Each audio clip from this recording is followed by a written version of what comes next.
PharmaVentures, experts in deals and alliances.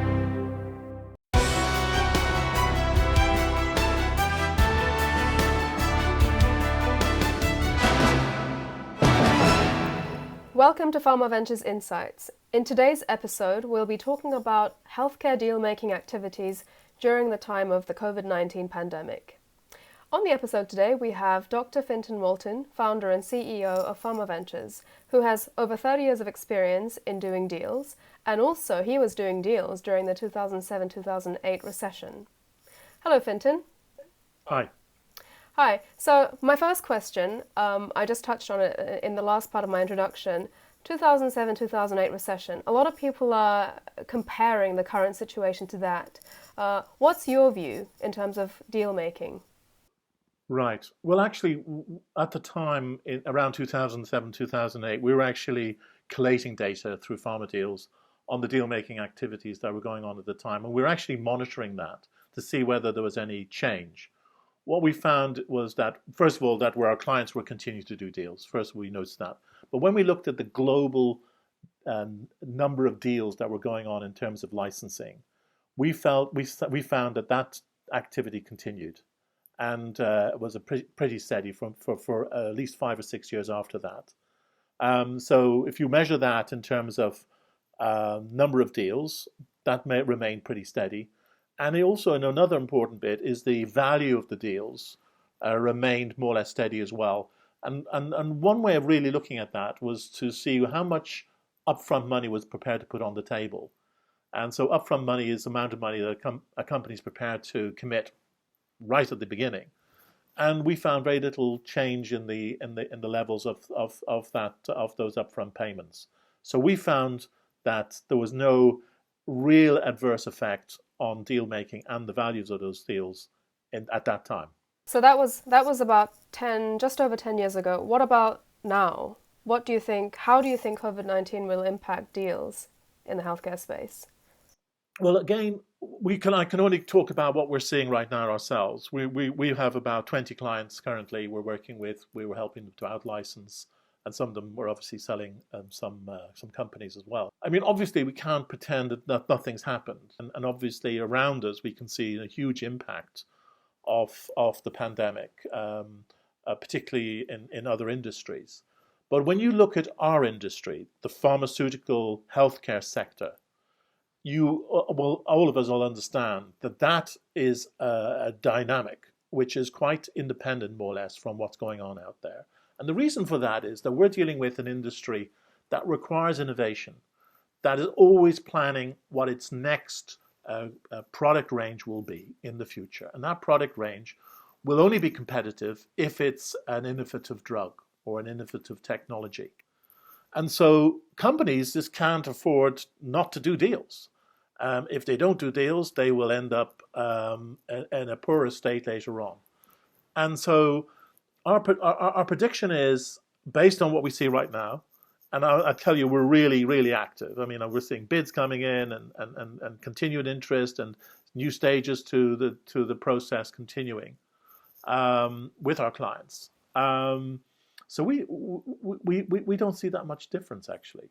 But surely there must be some challenges. I mean, the way that we work, the way that we interact with each other, or the way that we don't, has changed a lot in the last couple of weeks. There must be some challenges. Yeah, look, obviously there is it's a new environment, there's no doubt about it. But I think, again, because we're all used to doing global deals, yeah, we get on planes and meet people. And that's a natural human instinct to do that. We like to have face-to-face meetings. But we're really lucky because technology has this pandemic has happened, and when all the technology is available, people can communicate now on a level which they could never do 10 years ago in the last recession. So that activity is continuing, and we can actually see that activity continuing. If you actually look at deal-making processes, a lot of it is collecting information and providing that information to the other side.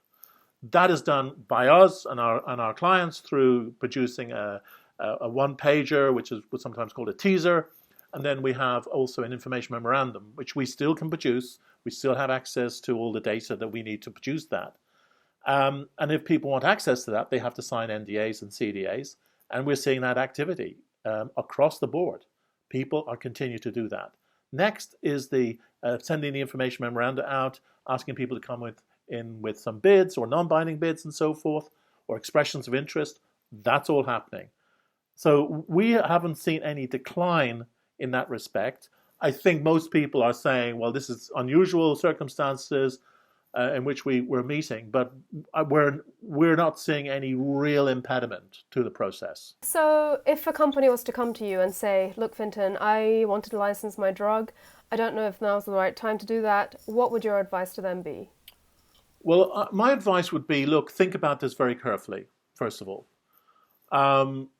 Remember that, again, as I mentioned earlier, we're dealing with a deals market. This is, if you're a licensor or in the licensing game, you're either a licensor or a licensee. Now, if you're a licensor and you've got an opportunity that you can present to pharmaceutical companies, and you decide, oh, things are really bad, we've got a pandemic going on, people are being laid off work, people are getting loans and so forth. Yes, that's happening around you, but what's happening in the deals market? Well, the deals market is this market that we know, which is, as I said, pharmaceutical companies need innovative drugs and technologies, and the companies that can provide that are biotech companies. If you come to me and say, look, I don't think we should do this right now, I'd say, well, you understand what the consequences would be. And actually, most of our clients understand that. They understand that if they withdraw, they are only putting themselves in a worse position than if they continued.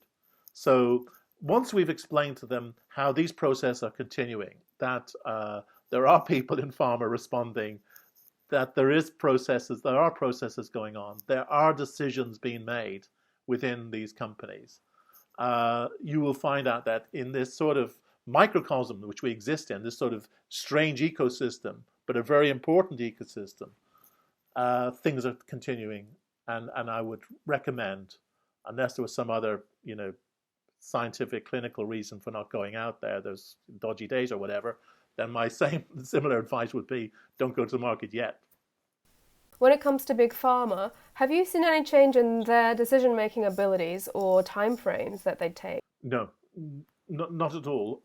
Look, again, let's be honest, we're all in this new environment. And of course, things have changed slightly, and we're still adapting to that.